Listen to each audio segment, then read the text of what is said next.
has been keeping safe during this interesting time? Something that is a necessity right now and that everyone should have are face masks.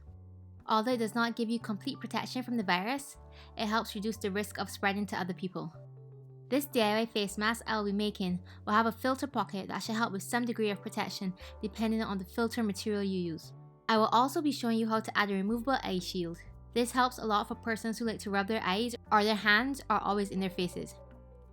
I thought about doing a removable eye shield because the plastic could possibly warp or melt if you use a washing machine. Figure you can remove it before washing, spray the crap out of it with some Lysol antibacterial spray, and then steam the crap out of it and then spray it again. It made sense in my head, so don't judge me. So you can use any printable pattern that you see online. So I'll just be going through my pattern making process really quickly. These are my measurements at the top left hand corner. These are what works for me. I actually took off a little bit off of the bottom after this video. When the main pattern is done, just add 1 inch to the end and 3/8 of an inch seam allowance everywhere else.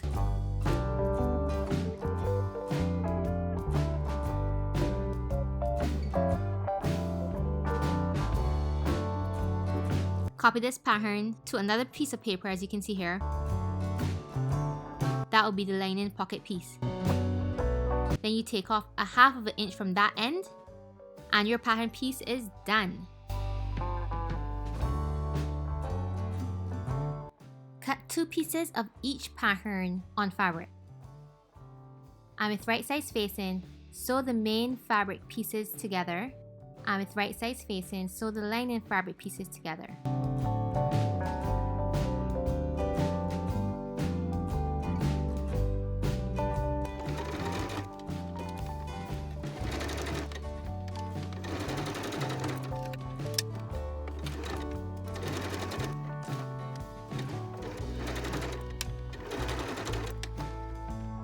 When that's done, I cut about 1/8 of an inch or 1/4 of an inch away from the curve and then snip as close to the seam as possible along the curve.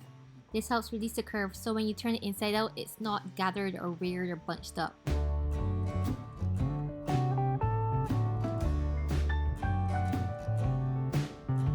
With the lining fabric, fold each end inward to the round side 1/4 of an inch and then again another 1/4 of an inch and top stitch.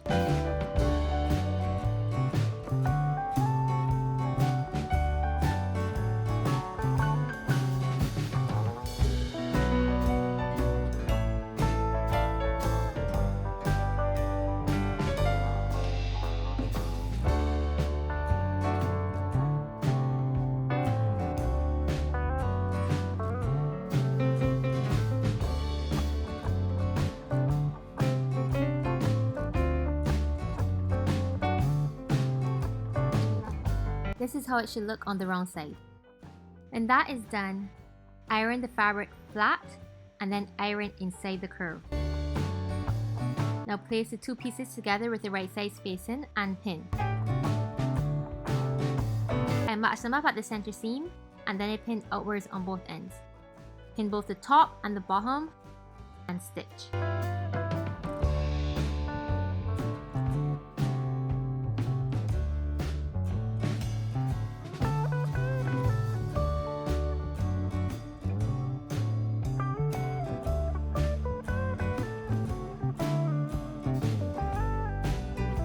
And this is how it should look. Snip any curves and turn to the right side.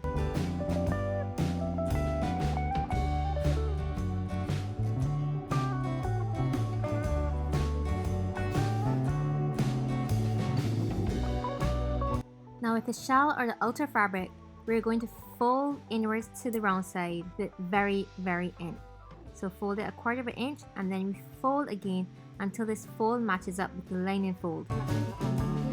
We're going to pin it and then top stitch it so that this stitch catches the fold. This is how it looks stitched. Sorry I didn't have a clip of that, but it's just like how we did a lining stitch. Just one straight line.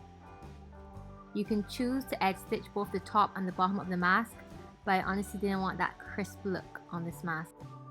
Now we're going to get our plastic, which is see-through, which means you're barely going to be able to see it in the video. But I cut it 6 3/4 inches by 3 1/4 inches. You can go higher if you want. I folded it in half and marked where the center was and pinned it to the upper part of the mask, matching it at the center seam of the mask. I know you can't see it, but the plastic is there.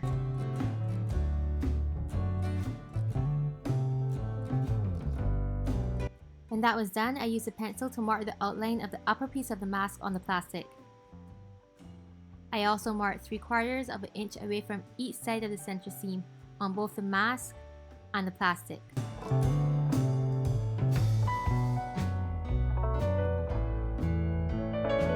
Then I took the pins out and I cut 3/8 of an inch below the line drawn on the plastic. This is how it looks so far. See the curve that the plastic has? I now fold the plastic in half again and I gave each end a gradual curve. This is the top part.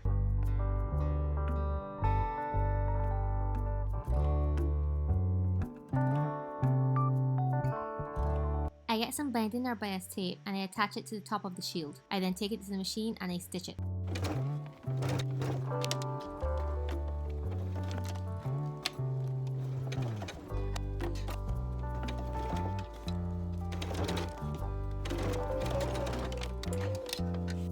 This is how it looks.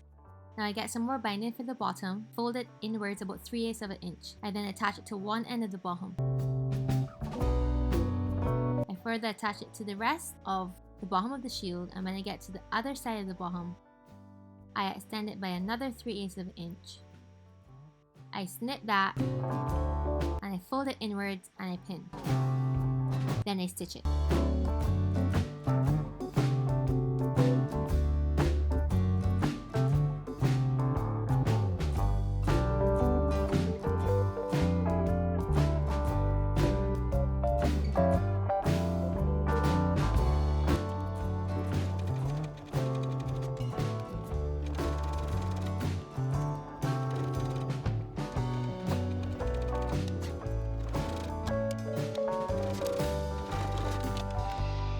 This is how it looks.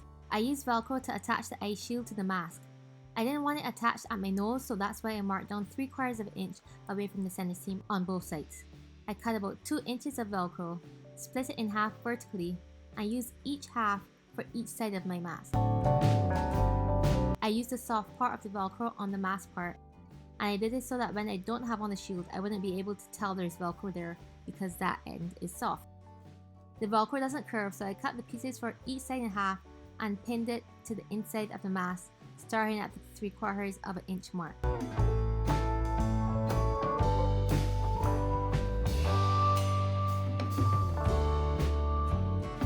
I do the same for the prickly part of the Velcro on the shield.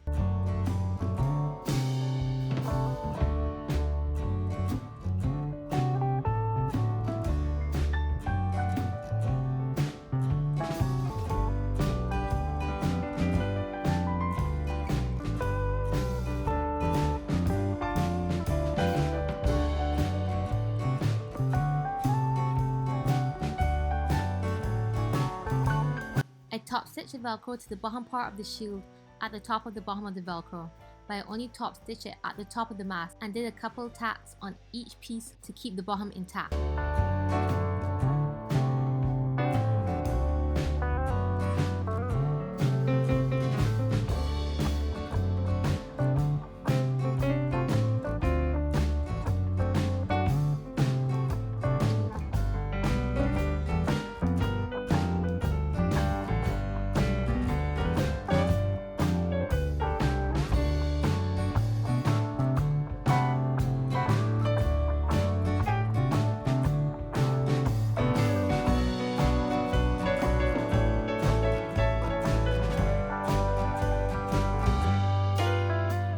I'm just doing the quick little tacks just to keep the bottom of the Velcro in place.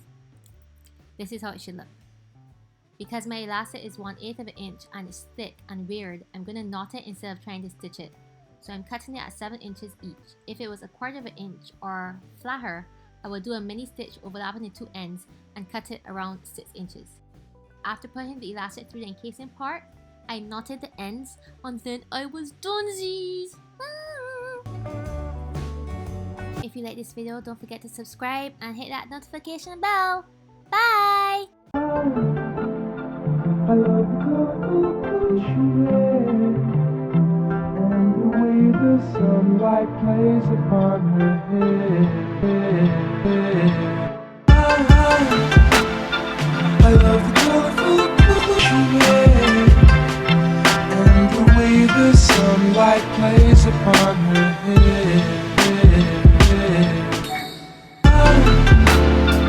love the colorful clothes she wears, and the way the sunlight plays upon her